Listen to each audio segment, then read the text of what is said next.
Corona की चौथी लहर जानलेवा है। लोग संक्रमित भी हो रहे हैं और मौतों का सिलसिला भी नहीं रुक रहा। अस्पताल मरीजों से भरे हैं, बेड से लेकर ऑक्सीजन की कमी है। ऐसे में लोग जाएं तो जाएं कहां और करें तो क्या करें। इसलिए हम आपसे गुजारिश करते हैं इंडिया न्यूज की तरफ से कि आप घर पर रहें, कोरोना गाइडलाइंस का पालन करें। 4 तस्वीरें आप ठीक मेरे बगल में देख रहे हैं। दवा की किल्लत हो रही है, लोग परेशान हैं, ऑक्सीजन की कमी है, लगातार जोर दिया जा रहा है। रेलवे ऑक्सीजन एक्सप्रेस चलाने की बात कर रही है, बेड की कमी, वैक्सीन लगातार लग रही है, लेकिन वैक्सीन भी पूरी अभी नहीं पड़ पा रही है। लिहाजा सबसे बड़ी बात, अपना बचाव करें। डॉक्टरों का यहां पर यह कहना है कि कोरोना से बचना है तो गाइडलाइंस को फॉलो किए बिना कुछ भी हासिल नहीं होगा। देखिए, डेफिनेटली बेड्स की काफी शॉर्टेज है, अफरा तफरी बहुत ज्यादा है, इसमें कोई दो राय नहीं है। हमारा हेल्थ इंफ्रास्ट्रक्चर काफी वीक है, ऑक्सीजन की कमी हो रही है, रेमडेसिविर बिल्कुल नहीं मिल रही है। इसमें मैं बताना चाहूंगा, लोग भी पैनिक ना करें, चीजों को होल्ड करके ना रखें और सरकारों से डेफिनेटली रिक्वेस्ट है कि आने वाला समय और भयावना होने वाला है। वजह यह है कि आज का जो मृत्यु का आंकड़ा है वो 2 हफ्ते पहले की मृत्यु को रिफ्लेक्ट कर रहा है और आज का जो आंकड़ा है उसकी रिफ्लेक्शन 2 हफ्ते के बाद होगी और ये मृत्यु का आंकड़ा भी रुकने वाला नहीं है। 2 हफ्ते ये बढ़ता जाएगा क्योंकि मृत्यु जो है वो कोरोना को डायग्नोज होने के आमतौर पे 10 से 14 दिन के बाद होती है। कभी कभार इमीडिएटली भी पेशेंट कोलैप्स करता है, लेकिन जनरली 10 से 14 दिन के बाद होती है। तो आने वाले टाइम में मृत्यु का आंकड़ा भी बढ़ता जाएगा। सिचुएशन डेफिनेटली गंभीर है, चिंताजनक है। बिल्कुल चिंता करें, क्योंकि कोरोना के अंदर देखिए वैसे तो 90% केसेस अपने आप ठीक हो जाते हैं बिना किसी कॉम्प्लिकेशन के। घर में आराम करें, सिम्टोमेटिक ट्रीटमेंट लें, लेकिन 10% लोगों में ये सीरियस कंडीशन बना सकता है। अगर 150 करोड़ में से 10% कितना हो गए? 15 करोड़। तो 15 करोड़ लोगों के लिए हमारे पास कोई इंफ्रास्ट्रक्चर है ही नहीं कि हम कहाँ से उनको ऑक्सीजन देंगे, कहाँ से बेड देंगे। ये तो लॉन्ग टर्म प्लानिंग होती है, ये हमने हिसाब से बनाना है। उसमें हम फेल रहे तो जैसे ये महामारी फैली और लोगों में तेज से फैलने वाला वायरस आया तो सब कुछ ढाई हो गए, बेड भी नहीं मिल रहे, लोगों का इलाज भी नहीं हो पा रहा। मेन खतरा वो है, मेन खतरा कोरोना से नहीं है, उसके बाद जो लोगों को भागना पड़ रहा है चीज़ों के लिए, दवाइयों के लिए, ऑक्सीजन के लिए, वो एक बड़ी खतरनाक चीज़ है। उधर आईसीएमआर के director general doctor Balram Bhargava ने कहा कि 70% संक्रमित मरीज 40 साल के ऊपर हैं। ये लोगों को डराने वाली बात है। 70% लोग जो इस वेव में भर्ती थे या पिछले वेव में तक भर्ती थे, उनकी उम्र 40 से ज्यादा थी। और इस वेव में जो ज्यादा देखा गया वो मैं बताता हूं। 0 से 19 वाले लोग थोड़ी से मार्जिनली ज्यादा थे, जिसे कहा 5.8% वर्सेस 4.2%।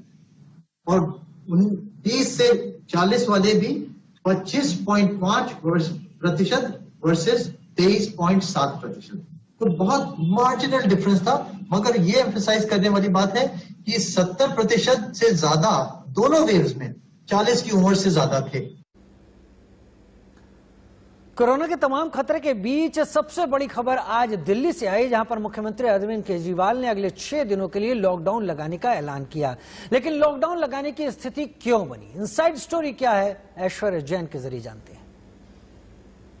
देश की राजधानी दिल्ली में लगातार कोरोना संक्रमण बढ़ रहा है और इसी को देखते हुए दिल्ली के मुख्यमंत्री अरविंद केजरीवाल ने अगले 6 दिनों के लिए लॉकडाउन घोषित कर दिया है। ये लॉकडाउन में क्या कुछ चीजें खुली होंगी, क्या कुछ चीजें बंद होगी, इसके लिए एक बाकायदा एसओपी जारी की गई है। कर्फ्यू पासेस के लिए भी दिल्ली सरकार ने एक वेबसाइट पर अपने एप्लीकेशन आप डाल सकते हैं, वो भी ओपन की गई है। लेकिन जो महत्वपूर्ण 2-4 चीजें दिल्ली के मुख्यमंत्री अरविंद केजरीवाल ने प्रेस कॉन्फ्रेंस द्वारा कही गई, उसमें यह कहा गया कि मेट्रो स्टेशन लगातार चालू रहेंगे, जो पब्लिक ट्रांसपोर्टेशन है वो चालू रहेगा, लेकिन उसकी कैपेसिटी है वो कम कर दी जाएगी। इसके अलावा शादियां हो सकेंगी, लेकिन उसकी गैदरिंग होगी वो 50 लोगों तक लिमिटेड रहेगी।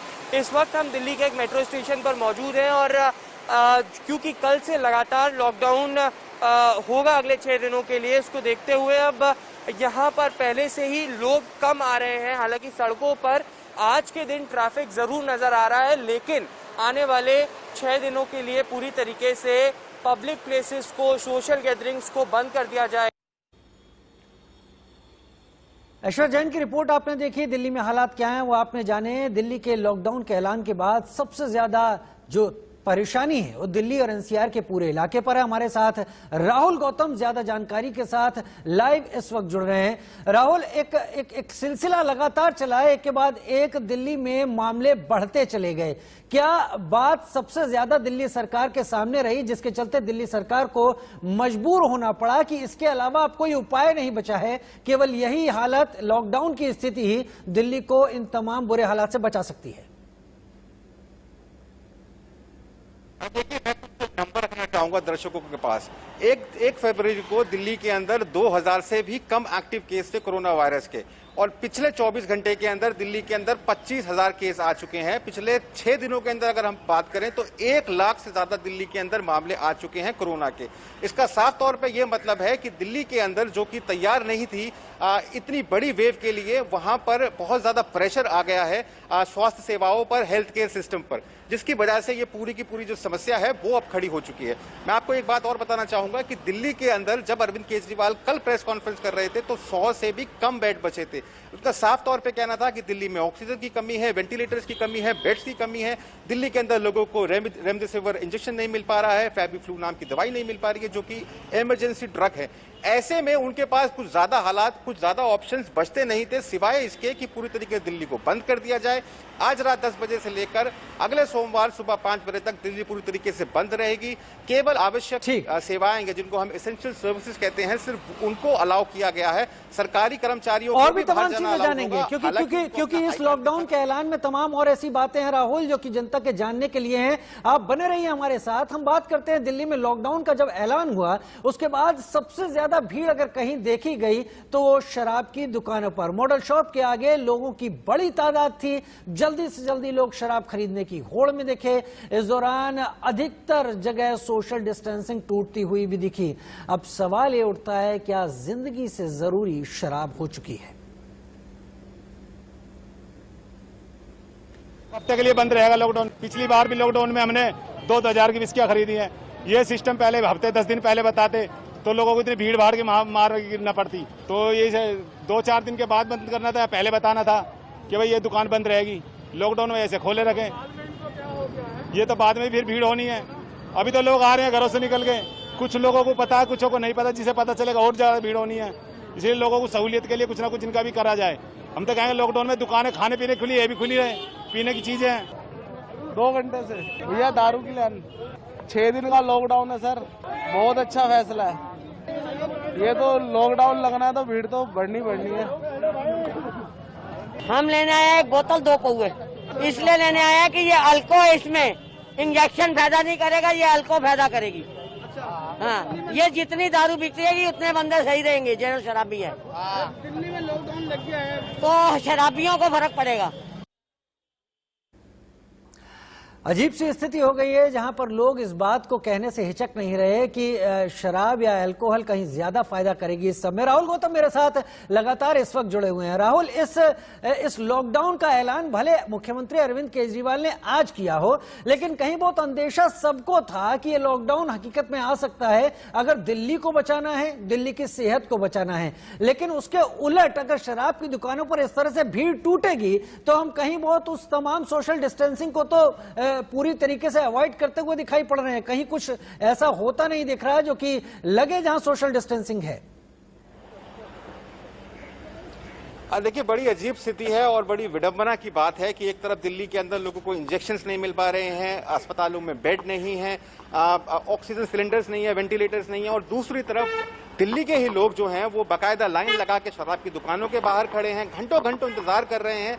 बार बार आपस में झगड़ा भी हो रहा है जो लाइन में लोग खड़े हैं उनका और जो शराब की दुकान चलाने वाले हैं उनके बीच में। तो साफ तौर पे आप ये कह सकते हैं कि बहुत अजीब स्थिति है दिल्ली के अंदर। आपने एक बात सही कही कि जो संकेत है वो काफी दिनों से मिल रहे थे। दिल्ली के जो मुख्यमंत्री अरविंद केजरीवाल वो तकरीबन रोजाना आकर दिल्ली वालों से बात कर रहे थे, स्थिति के बारे में उनको जानकारी मुहैया करा रहे थे कि दिल्ली के अंदर क्या स्थिति है। और वो कई दिनों से ये कह रहे थे कि कि दिल्ली के अंदर हालात बद से बदतर होते जा रहे हैं और अगर केंद्र सरकार ने मदद नहीं की तो दिल्ली में जो पूरा सिस्टम है वही कोलैप्स कर जाएगा। केंद्र मदद भी कर रहा। राहुल, जैसी मुख्यमंत्री अरविंद केजरीवाल की तरफ से भी जानकारी आई है, केंद्र ऑक्सीजन के मामले में और तमाम सुविधाओं के मामले में मदद कर रहा है, लेकिन लोगों को भी समझने की जरूरत होती है। आपने अभी दिल्ली के दिल कनॉट प्लेस और गीता कॉलोनी की तस्वीरें अपनी स्क्रीन पर हमारे जरिए देखी। अब हम आपको दिल्ली के त्रिलोकपुरी और आश्रम इलाके की भी तस्वीरें दिखाने जा रहे हैं।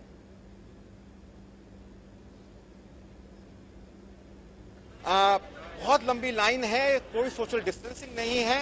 हालांकि सरकार का साफ तौर पे कहना है कि लोग एप्रोप्रिएट बिहेवियर को अपनाएं, आपस में दूरी बना के रखें।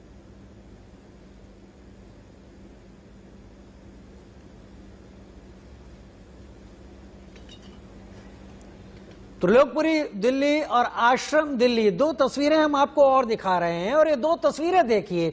इन दो तस्वीरों में कहीं भी ऑक्सीजन सिलेंडर के लिए मारामारी नहीं है। इन दो तस्वीरों में कहीं भी सोशल डिस्टेंसिंग को निभाने की मारामारी नहीं है। इन दो तस्वीरों में कहीं भी दवाओं के लिए कोई मारामारी नहीं है। इन दो तस्वीरों में जिस चीज के लिए मारामारी है वो ये बताती है कि दिल्ली को अभी और भी गंभीर और भी बेहतर होने की जरूरत है, जहां पर अल्कोहल के लिए इस बुरी हद तक लाइन लग रही है।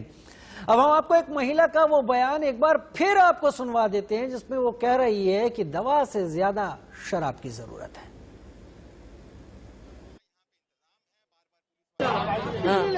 इसलिए लेने आया कि ये अल्को इसमें इंजेक्शन फायदा नहीं करेगा, ये अल्को फायदा करेगी। हाँ, ये जितनी दारू बिकेगी उतने बंदे सही रहेंगे जो शराबी है।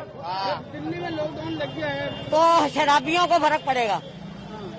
ये दवाई से हमारे को कोई असर नहीं होगा, हमारे को पैक से असर होएगा। मेरे को 35 साल हो गया पीते हुए, मैंने आज तक कोई डोज नहीं ली दूसरी। ये लेती हैं एक पैक रोज का, उसमें हमारी डोज चलती है। दिल्ली में 1 हफ्ते का लॉकडाउन लग गया है। हाँ, पर ठेका खोलना चाहिए, ठेका खोलना चाहिए। सबसे बड़ी डॉक्टरों के पास बच जाएंगे हम, अस्पताल जाने से अभी तक बचे हुए और आगे भी बचेंगे। खैर, एक अलग बहस है कि क्या खुलना चाहिए क्या नहीं खुलना चाहिए, लेकिन गंभीर अगर जनता है तो जरूर चाहेगी कि स्वास्थ्य सुविधाएं ज्यादा तादाद में खुलें। वहीं दिल्ली में अचानक शराब की दुकानों में भीड़ क्यों उमड़ पड़ी, तफसील से बता रहे हैं न्यूज रिपोर्टर राहुल गौतम। को थामने के लिए दिल्ली सरकार ने 6 दिनों का लॉकडाउन लगा दिया है। आज रात 10 बजे से लेकर अगले सोमवार सुबह 5 बजे तक दिल्ली के अंदर सभी सेवाएं बंद रहेंगी। कंप्लीट कर्फ्यू होगा और सिर्फ एसेंशियल सर्विसेज को ही बाहर निकलने की इजाजत होगी।